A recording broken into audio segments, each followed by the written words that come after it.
Kaya mga karupa, for today's video, magluluto tayo ng minatamis na saging na merong sago. So, inuna ko munang lutuin yung ating sago. Ayan. Actually, nakapangalawang kulo na yung sago natin. Tinapon ko yung unang kulo niya, no, para mahugasan, ganun.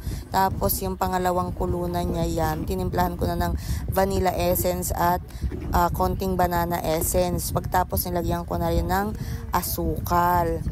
Siguro mga 1/4 kilo na asukal yung nailagay ko dyan.